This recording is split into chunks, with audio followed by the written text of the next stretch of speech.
Hey everybody, Barry at CTech-review. Today, we're going to do a comparison size-wise, feature-wise, pricing-wise, fuel economy, payload on the Maverick versus the Ranger versus the F-150. We kind of today are trying to go with more lower trim levels for the reason of focusing on budget and for you guys getting the most for the money. Let's get into this.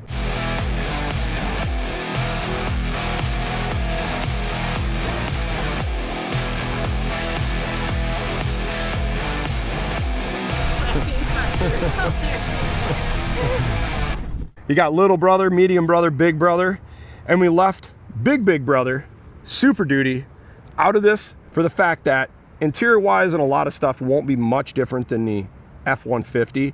That'll be for a separate video. But today our whole goal is to show you when you go to a Maverick, who is this for? Why would you go for it versus a Ranger versus an F-150? And I think there's going to be a few shockers in this thing that you guys are going to be surprised about. So stay to the end so you can see what I'm talking about. All right, so right now we are going to specifically start with the Maverick. The first thing you might ask is, this thing looks plain Jane. Well, it is, because this thing's an XL. Yup, you got steel wheels. You got hardly any options in this of the bouginess, but we're chasing price point and value. Let's go over this window sticker real quick. This 25 XL front wheel drive Oxford white with the 2.5 liter hybrid engine.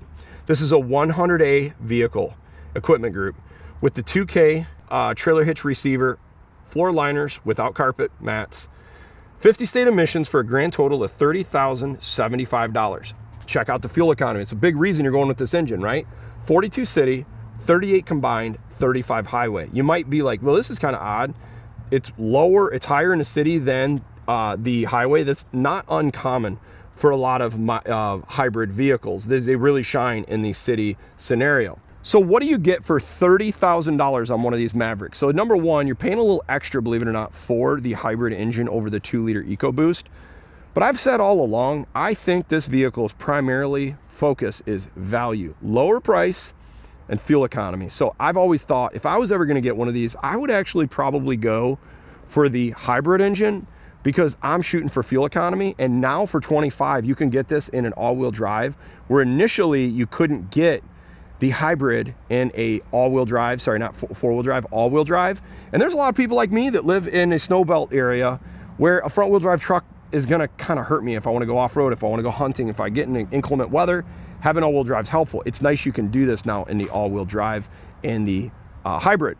But let's just go over the interior real quick. First thing you're gonna notice is it does not have a passive entry. First thing you're gonna notice, it's got the standard key you put in the ignition. It does not have passive entry. Hard touch surfaces, except right here, which is nice because this is where you put your elbow. Good storage in the side of the doors. You still have power windows. You still have power locks. You still got an okay interior considering the fact it's a base level truck. Let's check out the payload in this thing. This is gonna shock you guys. Look at this number, 1,485 pounds. Pretty high considering the fact this is a subcompact truck. You got manual seats, cloth. We get inside of this thing. Let's just do a quick startup and you guys can see startup procedure. Notice nothing happened because it's a hybrid. So it's like we're not hearing the engine on. This thing is just sitting here running right now. They went to this new operating system here in the last few years, so a lot of physical buttons are gone and you now have all of your HVAC controls up here, and it seems to work okay. Seems like decent reaction. Yeah, you kind of see if I want to go max AC, you can turn the air off. You got your driving assistance here. This one does have lane keeping. That's kind of cool, and it does have pre-collision alert, rear view camera delay, and cruise control. You do have a towing menu, so you can add a trailer. You got your owner's manual, very nice. You hit your home button here and you got more features here. You got your radio, you got your phone, you've got vehicle features back there, and everything works pretty responsive. I like that. And then you've got your apps. Now you got your HVAC controls. This does not have dual climate control, USB-A, C, 12 volt. You've got, this one I do not believe has drive modes. I don't see anything for drive modes here, but this is your transmission selector, electric power steer, the electric parking brake. You got a little bit of storage in here. It does not have wireless charging, 2 cup holders. What do we got in here? No light or extra wiring, but there's good storage in there. And then we got a big glove box, hard touch above, but you do have a nice little storage spot there. And you do have a sunglass holder there, lighting up above. You notice this is a harder material. I'm actually okay with that because it actually is probably less chance of getting dirty, and if it's a hard touch surface, easier to clean. Got your headrest, obviously, but the dash layout is actually not too bad considering the fact that this is more of a base level gauge. But you can kind of see you got your trip on the right, you got your fuel economy, EV coach that kind of teaches you how to get better fuel economy. You can see on the left-hand side, it kind of shows you where the percentage of the battery being charged and full is at.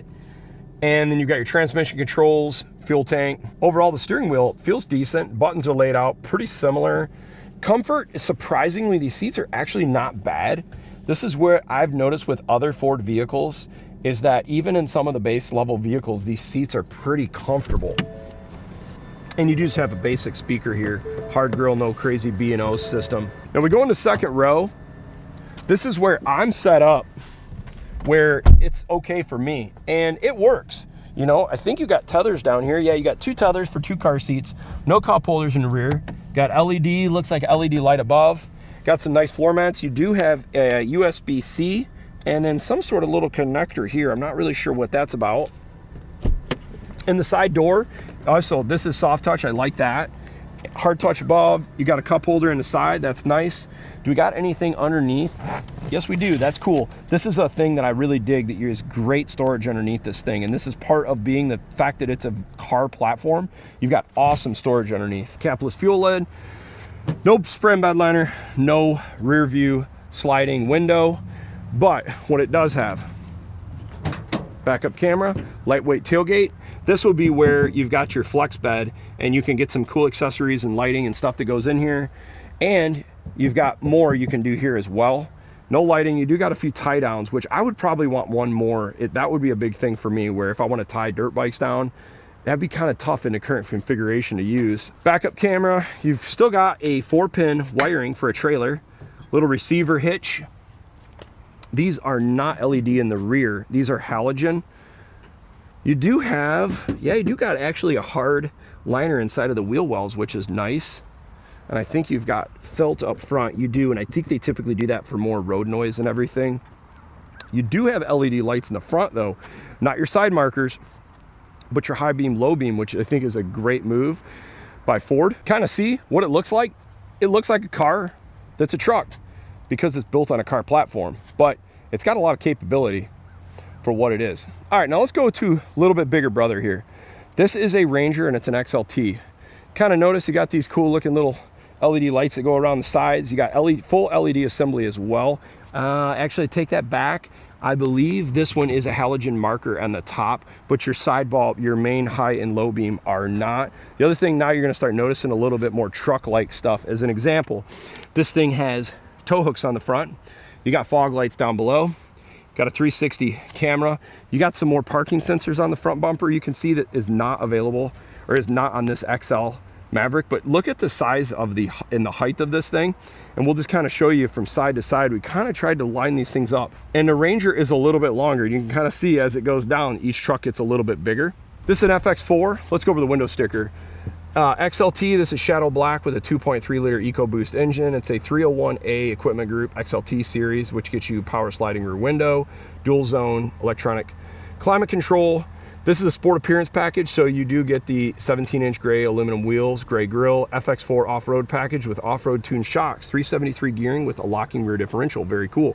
Technology package, which gets you adaptive cruise, 360 camera, floor liners, running boards, trailer tow package for a grand total of $46,260. 19 city, 22 combined, 26 highway. $46,000. For reference, that's $30,000. When I go 30 to 46, you don't have to be a mathematician to know this truck is a little bit more than 50% more expensive than that truck. Now granted, this is an XLT, so we're not comparing full apples to apples, and it's 4-wheel drive FX4. But what do you get more for 50% more money? Well, this is a body-on frame truck with more towing capacity, a little bit more payload capacity, I'll show you that in a second, versus a hybrid little truck. A little bit bigger bed. Should we have more interior space? Let's check this out. Number one, I like these running boards, look nice. Now we get in the inside. We're gonna first notice hard touch, hard touch, hard touch, but this is a nicer soft touch and more of it. You've got power folding mirrors. You don't have that on the other one. You still have power locks and power windows, but not auto windows. The seating looks a little bit nicer. You can kind of tell this is a nicer finished material, but it's still a key in the ignition truck. You still don't have passive entry. How about payload? 1,544 pounds. So you pick up like 70 pounds of payload. Now we get in this one. This is not a hybrid, so we might notice a different startup sequence. We do. A lot different. Hard touch still like the Maverick above, but you got a lot, I think, a little bit nicer looking screen. And I like that you have some physical buttons down here for radio and air conditioning and HVAC controls. You also have this nice little ledge up here, which is kind of cool for storage. Similar size glove box, but this thing just looks a little bit more premium. A little bit more premium self-dimming rear view mirror. You still got storage for sunglasses above. You do now have a sliding rear window. No sunroof, but you still have a plastic sunroof visor. Storage. This does not have wireless charging, but you got USB A and C storage here, 2 cup holders. Now we do have some drive modes. We do have parking assist. You can turn off stop start, electric parking brake, a more traditional center console shifter. You got a 2 high, 4 high, and a 4 low, where the other one was only front wheel drive. Now, as far as the screen system, I'm going to show you guys something I was not aware of until today. See this button right here, record feedback. You can hit this button once you're connected to your Ford Pass app, and you can record feedback, and this goes to Ford Motor Company. So if there's something you really like and you want to let Ford know, you can hit that button. Or if there's something you're not super happy about, hit that record button and send it to Ford. Give these guys feedback. The fact that they've got that on there, they clearly want to hear from their customers, and I think that's kind of cool. Now, what's real interesting is I assume these microphones, wherever they're hidden in the vehicle, or if that's for your Bluetooth, but I wonder if this thing's listening all the time. Hopefully not. But you got Apple CarPlay, Android Auto. You've got all of your different settings, which there's quite a bit here. You got some off-road stuff here. What do we got? Oh, cool. Front-facing camera. Shows what your tire pressures are, rear lock differential. That's pretty neat. We go into sound, connectivity, general. There's a lot of things that you can do here. Steering wheels wise, feels a lot nicer and looks a lot nicer. This is now some sort of soft material. I don't know if this is Active X or what it is, but as far as the buttons here, they look very similar, except you do have a lane keeping button right here. No paddle shifters. Menu wise, do you notice, guys, this looks very similar though to the Ranger. I'd say this dash system looks very, very much the same, but HVAC controls and everything otherwise looks very similar. What do we got in here? We do have a 12 volt, but we still have similar storage. This overall though feels pretty comfortable. It feels a little bit bigger. We go to the second row here. Now, hard touch, but we do carry the soft touch here. Similar as far as the storage in the side doors. What about underneath the second row? You do have a little bit, but not like the Maverick. You do also have a cup holder that folds down. And you do also have a USB A and C with a little storage here, which is kind of cool. Legroom wise, very, very similar. Very similar to the Maverick. Headroom wise, very similar too. You do have sliding window. Let's check out the bed of this thing. Capless fuel tank, yep. 87 octane, just like the Maverick. We drop the tailgate. Does it have a slow assist? It does. That's another upgrade versus the Maverick. And you can kind of see the slow assist shock right there. Kind of see the wiring and everything that kind of goes through here. That's kind of interesting. This will be where other accessories and options for a higher trim package, but you do got more tie downs in here, which I like to see. Shut the tailgate, goes up smooth. This one does have 7-pin and 4-pin with your trailer hitch, and you got more of a traditional looking rear bumper versus the Maverick. And it does also have halogen lights in the rear. Suspension wise, everything else, this is a completely different animal because this is a body on frame. Notice a frame right here. You're gonna get unibody construction on the Maverick. You got a standard rear axle. E-coating looks pretty good on this. And you do have a felt liner here on the front with some nice looking Goodyear Wrangler Territory tires. All right, now let's check out what this F-150 looks like. This has LED headlights also has tow hooks. You're also going to notice you got sensors and fog lights, LED fog lights. So both of those trucks are similar in that regard. And this, I believe, has a front-facing camera. Yes, it does. See the front-facing camera here. But you can now notice truck gets a little bit bigger. Look at where the mirror heights are. And you can even kind of compare the tires here are a little bit taller. This is an XLT as well. Let's go over the window sticker real quick. It says 2025 F-150 in the black metallic. This is a 302A equipment group. Electronic locking rear differential, extended range fuel tank, very nice option, integrated brake controller. Grand total is $61,815. 18 city, 20 combined, 23 highway. So now $61,000. Let's think about that. It's almost, again, not 50%, but another $15,000 bump. So you can see $15,000 and another $15,000.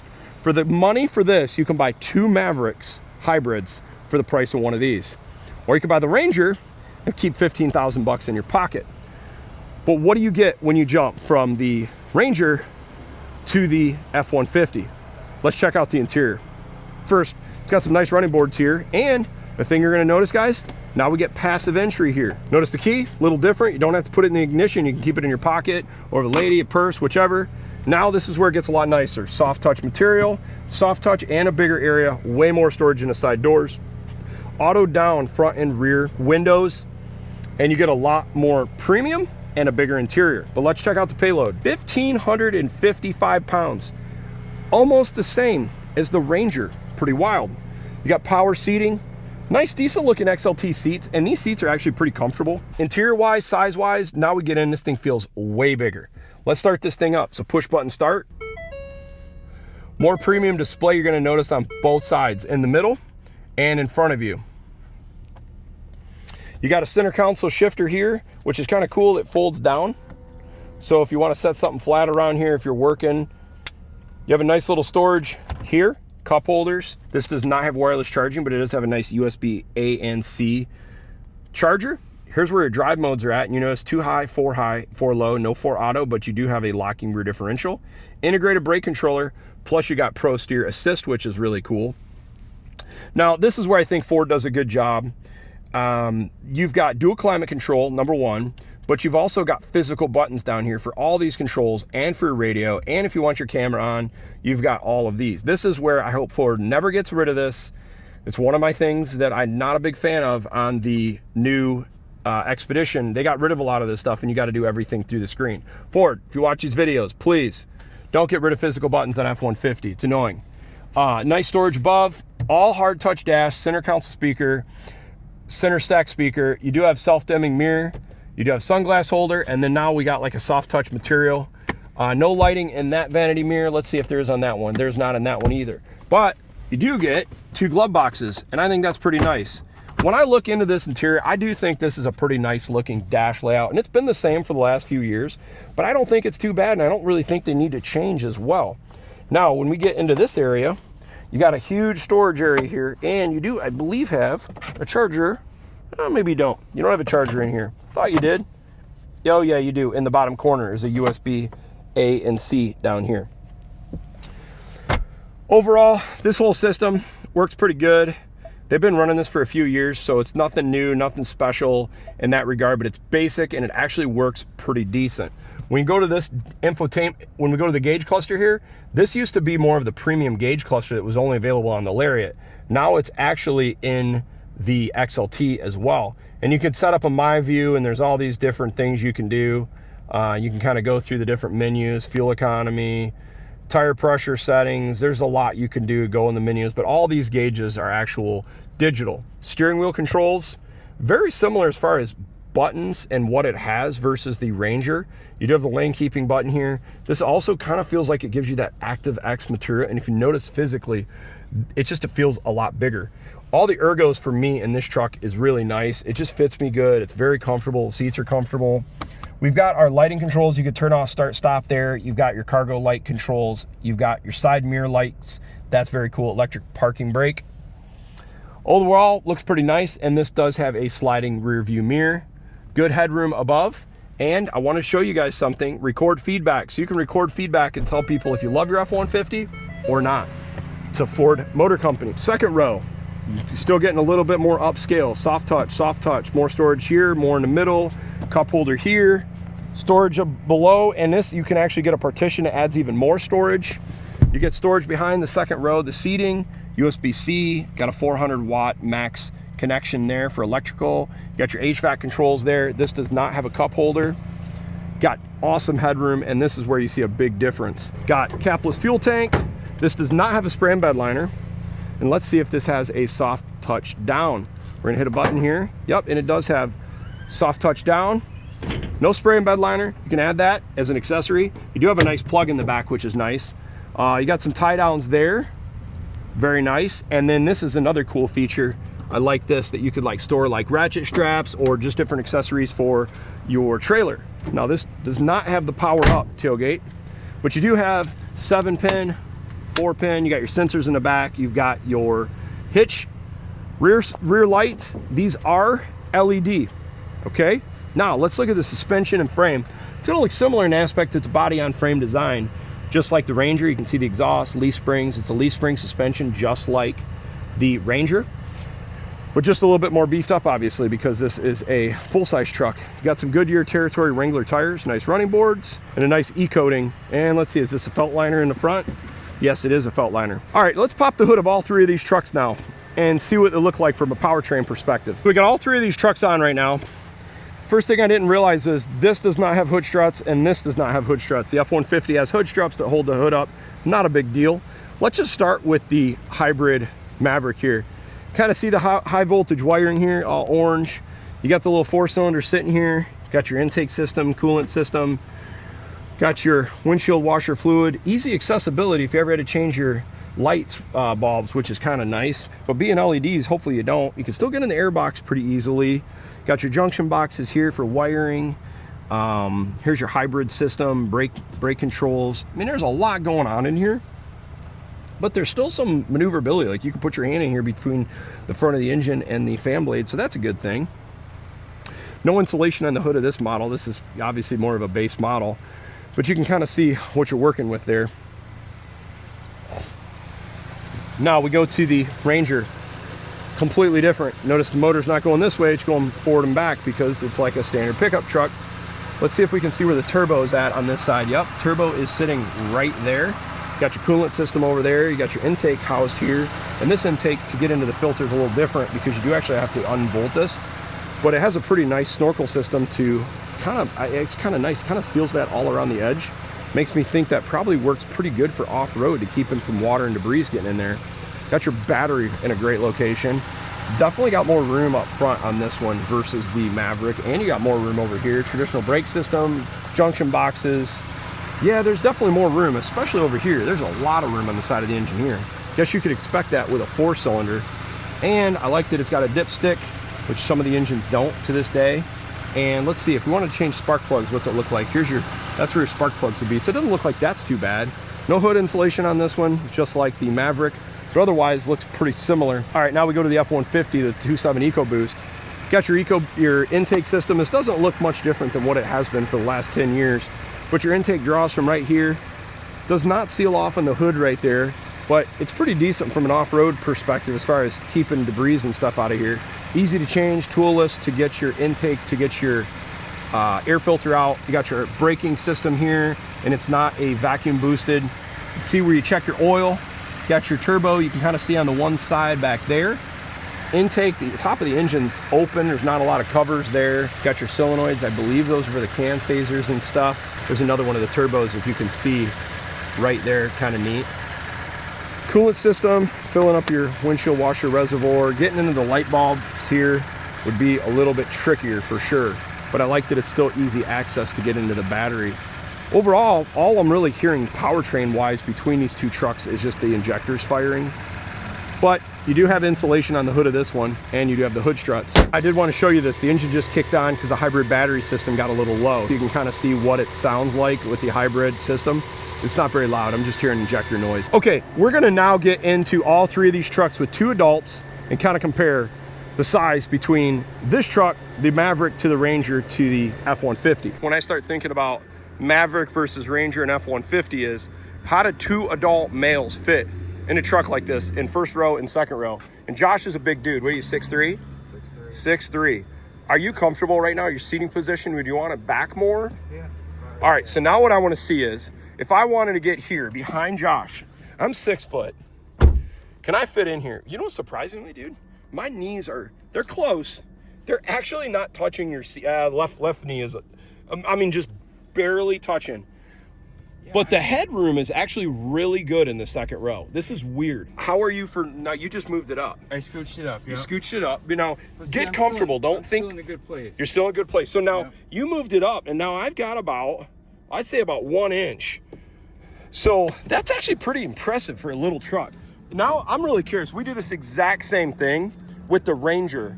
How much room do we pick up going from the subcompact? I think some people are going to be surprised, even though the Ranger's a bigger truck. I have a feeling this is actually going to hold people a little better. So we're going to do the exact same thing now in the F1 or the Ford Ranger. It already looks like there's a little bit more room. I'm just seeing your seating position. You get dialed in there. And let's see now how this compares. Well, I can actually already see it's close. Headroom, actually, I think I've actually got a little bit more headroom in the Maverick than the Ranger. Really? Knee room down here, it's pretty close. I mean, I'd say my left knee is I got a little bit more room, but the seat, the bench feels a little longer in here. And I think it is a little wider of a truck, isn't it? Yeah. Okay, now we're gonna go do the exact same thing with the F-150. So now we got Josh in the F-150. You're obviously used to this because you had an F-150. Oh, yeah. Your seating position, good. How's the ergos feel versus the last two? A little bigger? Oh yeah, big time. Big time. All right, now this is where we're gonna really see it open up. And I can already see the difference here.